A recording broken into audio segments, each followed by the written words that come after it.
اللہ نے اتنی بڑی آزمائش سے اس کو نجات عطا فرما دی۔ ہم نے اپنی زندگی میں سینکڑوں بندوں کو جو کینسر کے مریض تھے یا لا علاج بیماریوں کے مریض تھے یہی عمل بتایا، اور ہم نے اپنی آنکھوں کے سامنے ان کو شفا یاب ہوتے ہوئے دیکھا۔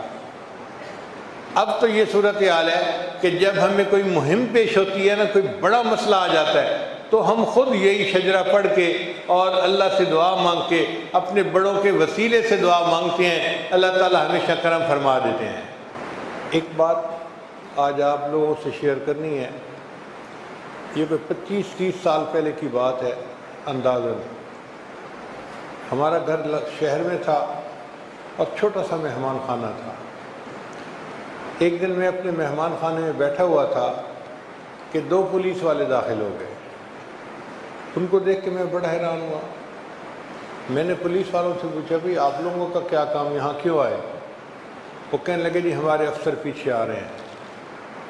اتنے میں نے دیکھا کہ ایک ہمارے دوست تھے جو شوگر مل میں ہمارے ساتھ کام کرتے تھے، وہ داخل ہوئے۔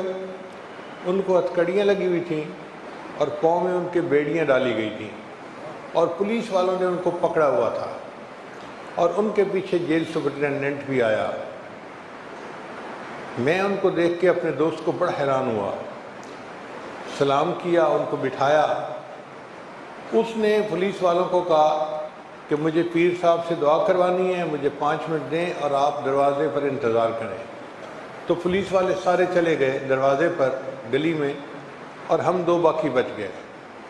میں نے اپنے اس دوست سے پوچھا کہ میں آپ کو کس حال میں دیکھ رہا ہوں، ہتھکڑیاں لگی ہوئی ہیں، بیڑیاں پہنی ہوئی ہیں؟ وہ کہنے لگا حضرت ایک عذاب میں گرفتار ہو گیا ہوں اور آپ کو بتانے کے لیے میں آیا ہوں۔ میرے والد صاحب ایک گاؤں کے نمبردار اور میرے چچا دوسرے گاؤں کے نمبردار، وہ گاؤں کوئی 4-5 میل کے فاصلے پر تھے۔ ہمارے والد اور ہمارے چچا کے درمیان بہت محبت کا تعلق تھا، چنانچہ میرے والد نے اپنے بڑے بیٹے کی شادی چچا کی بیٹی سے کی۔ دونوں بڑی اچھی زندگی گزار رہے تھے۔ ایک دفعہ جب میں چھٹی کے بعد گھر گیا تو میں نے دیکھا کہ بھابھی گھر پہ نہیں ہے، تو میں نے بھائی سے پوچھا کہ بھابھی کہاں ہے؟ اس نے کہا یار تھوڑی بات سے تلخ کلامی ہو گئی تھی تو وہ روٹ کے اپنے گھر چلی گئی ہے۔ میں نے بھائی کو سمجھایا کہ دیکھو وی آر سیم بلڈ، ہمارا رشتہ بہت مضبوط ہے اور یہ مناسب نہیں ہے، آپ چلو میں آپ کے ساتھ چلتا ہوں، ہم جاتے ہیں اور بھابھی کو منا کے لے آتے ہیں۔ بھائی نے میری بات مان لی، کیونکہ خاندان والے مجھے بڑا سمجھتے تھے، وہ مینیجر رینک کا بندہ تھا اور واقعی عزت والا بندہ تھا۔ کہتے ہیں کہ میں نے اپنی گاڑی نکالی اور بھائی کو بٹھایا اور میں اپنے چچا کے گاؤں میں چلا گیا۔ وہاں کے گھر والوں نے میرا بڑا اکرام کیا، ہم ان سے ملے، بیٹھے، بات چیت ہوئی۔ تو میں نے اپنی ساس کو کہا کہ بھئی ہم تو بھابھی کو منانے آئے ہیں، اس کو ہمارے ساتھ بھیجو۔ اس نے کہا میں بھیجنے کے لیے تیار ہوں، لیکن اب آپ اتنے دنوں بعد ہمارے گھر آئے ہو تو کھانا تو کھا کے جاؤ نا۔ ہم رک گئے، انہوں نے بہت پرتکلف کھانا بنایا، ہم سب نے مل کے کھانا کھایا۔ کھانے کے بعد میں نے بھائی کو کہا کہ بھئی سامان بھابھی کا گاڑی میں رکھیں، ہم چلتے ہیں۔ تو بھائی نے بھابھی کو کہا اپنا سامان لا کے دو۔ اب بھابھی جب سامان لا کے دینے لگی نا تو اس نے کوئی جلی کٹی بات بھائی کو کر دی، ایسی بات کی کہ بھائی غصے میں آ گیا اور ان کی پھر آپس میں تو میں شروع ہو گئی۔ اب یہ لڑکی کے بھائیوں کا گھر تھا، 3-4 بھائی ساتھ تھے، انہوں نے جب دیکھا کہ ہماری بہن کو اس کا خامن ڈانٹ رہا ہے اور غصے میں بات کر رہا ہے تو وہ بھی آ گئے، تو ہوتا کون ہے ہماری بہن کو ڈانٹنے والا؟ ہاتھا پائی شروع ہو گئی۔ اس کا ایک چھوٹا بھائی تھا، وہ بھاگ کے گیا کمرے میں کہ اس کو سبق میں سکھاتا ہوں، اور ایک گن اٹھا کے لے آیا، وہ لوڈڈ گن تھی۔ اب وہ جو گن لے کے آیا تو میرا بڑا بھائی جو تھا اس نے باقیوں کی طرف ہاتھ بڑھانے کی بجائے اس گن لانے والے بندے کو پکڑا اور گن لے کے اس کو اسی کی طرف کیا۔ جب اس نے اس کا رخ اسی کی طرف کیا تو ٹریگر پہ اس کی انگلی تو پہلے سے تھی، وہ ٹریگر دبا اور بندوق چل گئی۔ جو گن لانے والا تھا اس کی گن چلی اور وہ خود ہی وہیں پر قتل ہوا اور گر کے مر گیا۔ کہنے کہ میں تو بڑا پریشان کہ ہو کیا گیا ہے۔ تو میں نے ان کو کہا کہ جی اس کو گاڑی میں ڈالو، ہم اس کو ہاسپٹل لے کے چلتے ہیں۔ مگر وہ سمجھ گئے کہ سینے میں گولی لگی ہے، اب یہ بندہ چند منٹ کا مہمان ہے، یہ بچے گا نہیں۔ وہ آئیں بائیں شائیں کرتے رہے اور دوسرے کمرے میں جا کے پولیس کو فون کر دیا کہ جی ایک بندے نے ہمارے بیٹے کو قتل کر دیا ہے۔ کہتے ہیں کہ 10 منٹ گزرے تھے کہ پولیس آ گئی اور اب انہوں نے کیس کی نوعیت بدل دی۔ انہوں نے کیس یہ بنایا کہ میں اپنی گاڑی پہ آیا تھا ان کے گھر اور میں نے اپنی گولی سے ان کے بھائی کو قتل کیا ہے۔ مقتول بھی موجود ہے، لاش موجود ہے، گن موجود ہے، جو گولی چلی اس کا خول موجود ہے، گواہ موجود ہیں۔ پکا مقدمہ انہوں نے کر دیا میرے اوپر، حالانکہ میں بے گناہ تھا، میرا تو کوئی واسطہ تعلق ہی نہیں تھا۔ پولیس نے مجھے پکڑ لیا اور اب میں جیل میں ہوں۔ بہت پریشان تھا کہ میں کیا کروں، تو میرے دل میں خیال آیا کہ میں آپ سے جا کر ملوں اور دعاؤں کے لیے کہوں، ہو سکتا ہے اللہ تعالیٰ میری آزمائش کو ختم کر دے۔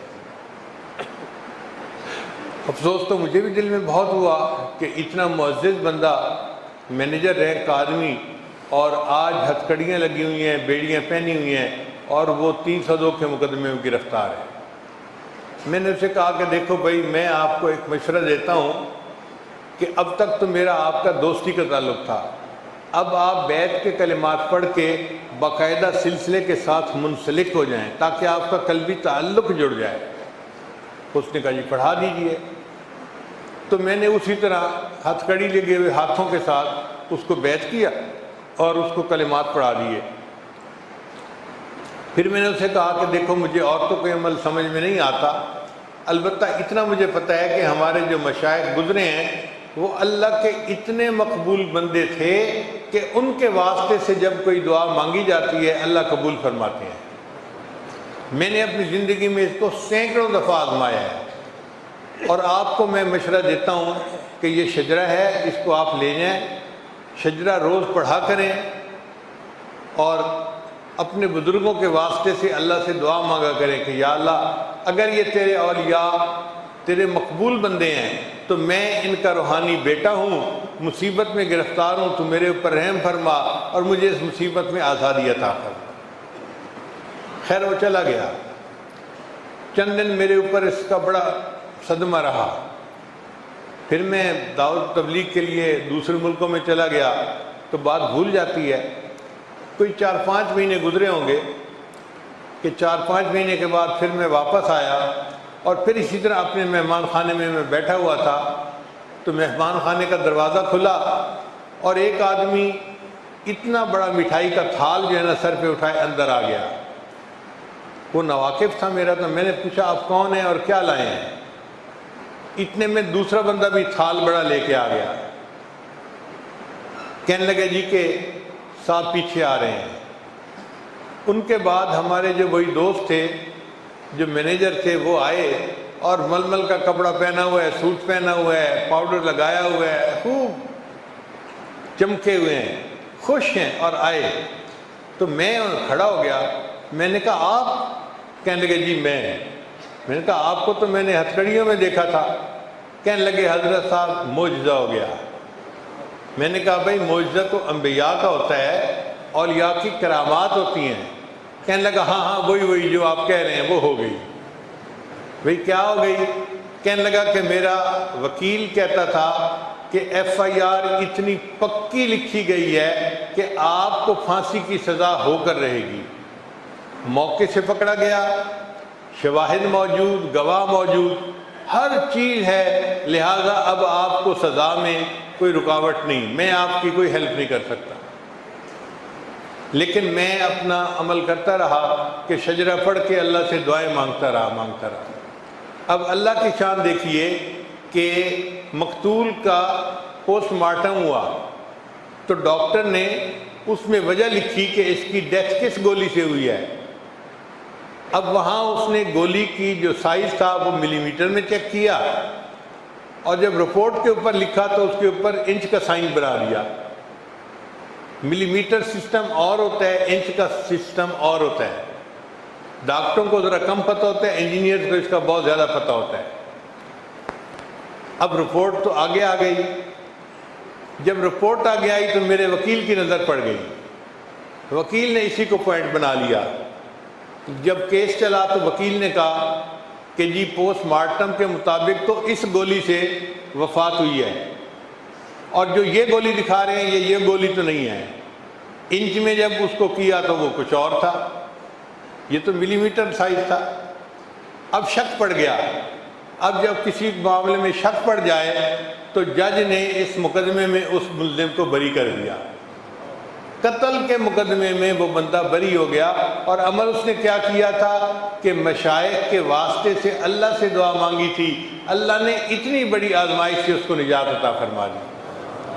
ہم نے اپنی زندگی میں سینکڑوں بندوں کو جو کینسر کے مریض تھے یا لا علاج بیماریوں کے مریض تھے یہی عمل بتایا، اور ہم نے اپنی آنکھوں کے سامنے ان کو شفا یاب ہوتے ہوئے دیکھا۔ اب تو یہ صورتحال ہے کہ جب ہمیں کوئی مہم پیش ہوتی ہے نا، کوئی بڑا مسئلہ آ جاتا ہے، تو ہم خود یہی شجرہ پڑھ کے اور اللہ سے دعا مانگ کے اپنے بڑوں کے وسیلے سے دعا مانگتے ہیں، اللہ تعالیٰ ہمیشہ کرم فرما دیتے ہیں۔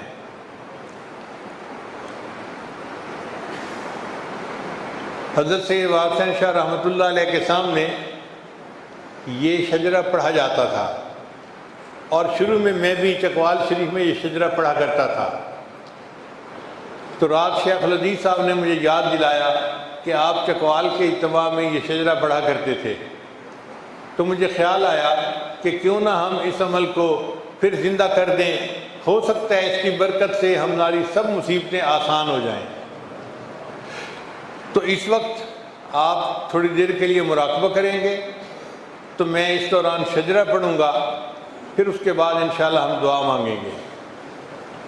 آنکھیں بند کر لیجئے، سر کو جھکا لیجئے، ہمتاً اللہ کی طرف متوجہ ہو جائیے۔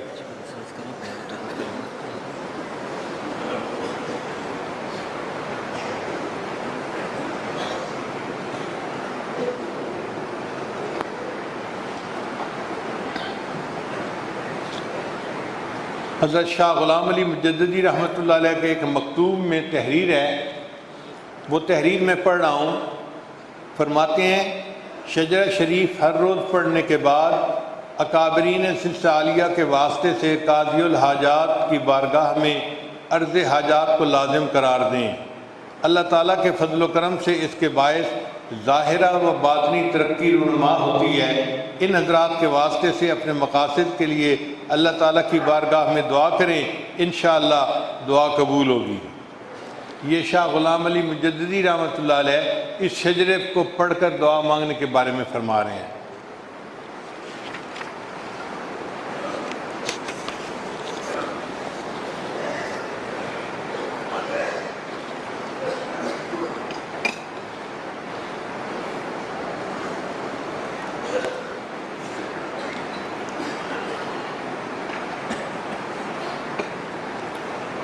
حمد کل ہے رب کی ذات کبریا کے واسطے، اور درود و نعت مولا مجتبی کے واسطے۔ یا الہی اپنی ذات کبریا کے واسطے فضل کر مجھ پر محمد مصطفیٰ کے واسطے۔ حضرت صدیق اکبر تھے خلیفہ رسول، نور نسبت کر عطا اس باوفا کے واسطے۔ حضرت سلمان فارس شامل ہوئے اہل بیت، عشق دے مجھے اپنا اس باحیا کے واسطے۔ حضرت قاسم امام پوتے تھے صدیق کے، معرفت دے اس فقیہ با خدا کے واسطے۔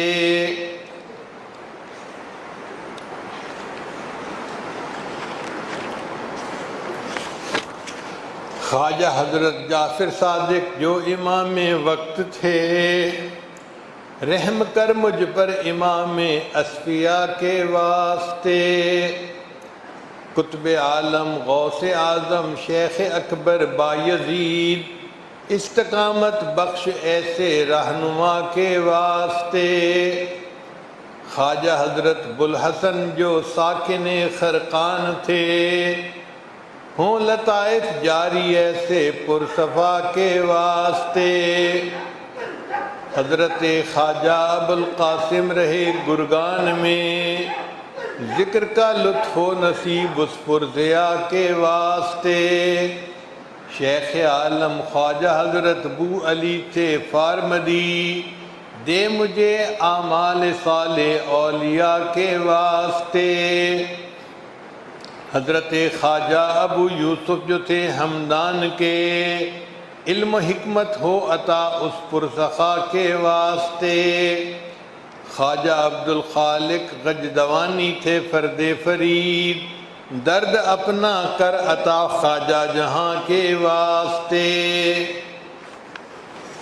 حضرت خواجہ محمد عارف باللہ ریوگری، خوب ہو عرفان حاصل اتقیاء کے واسطے، خواجہ محمود تھے مانند فغنا کی انجیر، زندگی محمود ہو در بے بہا کے واسطے، حضرت خواجہ عزیزان علی رامیتنی، نام تیرا ہو عزیز اس بے ریا کے واسطے، حضرت بابا سماسی عاشق ذات خدا، عشق سے سینہ جلے عاشق خدا کے واسطے، حضرت شاہ کلال میر سید متقی، نفس ہو مغلوب ایسے مقتدا کے واسطے، پیر پیراں شیخ دوراں خواجہ حضرت نقش بند، نقش اس میں ذات دل پر ہو خدا کے واسطے،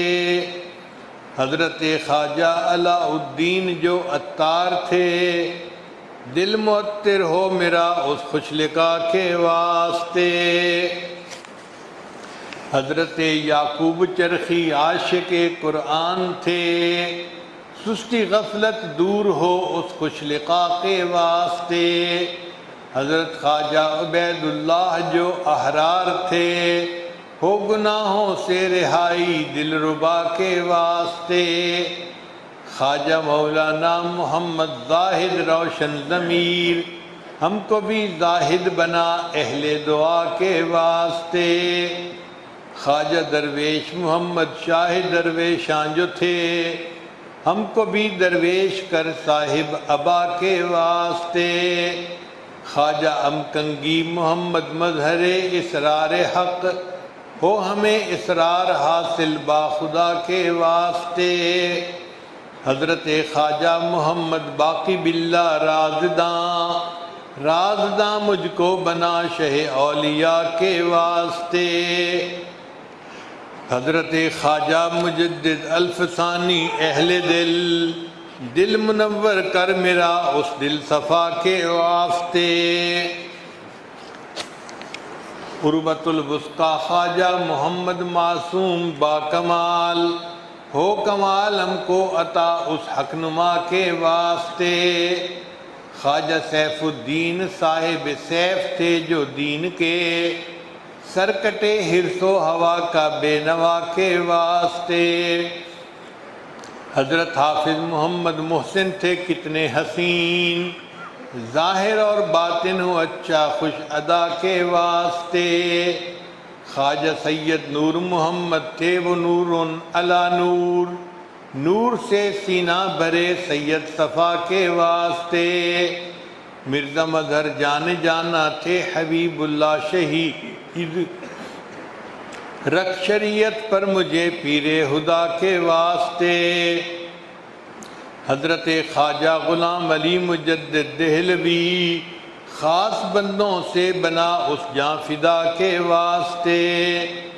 قطب دوراں حضرت شاہ ابو سعید دہلوی، مجھ کو مل جائے سعادت اہل عطا کے واسطے، حضرت احمد سعید دہلوی مدنی ہوئے، ذوق شوق اپنا تو دے اس باحیا کے واسطے، حضرت حاجی دوست محمد تھے نہایت پارسا، پارسائی کر عطا اپنی رضا کے واسطے۔ حضرت عثمان دامانی کتب تھے وقت کے، ہوں روا حاجات اہل اجتبا کے واسطے۔ حضرت خواجہ سراج الدین تھے عالی مقام، کر سراج دل کو روشن پر ضیاء کے واسطے۔ شاہ تاج اولیاء فضل علی مسکین پوری، فضل تیرا ہم پہ ہو اس باصفا کے واسطے۔ خواجہ عبد المالک صدیقی امام الاولیاء، بخش دے ہم سب کو تو اس رہنما کے واسطے۔ مرکز توحید سے پاتے ہیں فیض حضرت حبیب، نقش دوئی کا مٹے اس با خدا کے واسطے۔ کر قبول ان ناموں کی برکت سے ہر جائز دعا، یا رب اپنی رحمت بے انتہا کے واسطے۔ دل میرا رکھ دائماً ذکر ذاکر بذکر اسم ذات، اے خدا جملہ مقدس اصفیاء کے واسطے۔ بحر عصیاں میں الہی میں سراپا غرق ہوں، فضل تیرا چاہیے مجھ مبتلا کے واسطے۔ اے خدا مجھ کو تہی دستی کی کلفت سے بچا، اپنے فضل و رحم اور جود و سخا کے واسطے۔ یا الہی شر شیطانی سے تو محفوظ رکھ، ہر عمل ہو بے ریا تیری رضا کے واسطے۔ خاتمہ بالخیر ہو میری خطائیں معاف کر، اپنی رحمانی رحیمی اور عطا کے واسطے۔ ہو منور قبر میری اور دے مجھ کو نجات، اے خدا حضرت محمد مصطفیٰ کے واسطے۔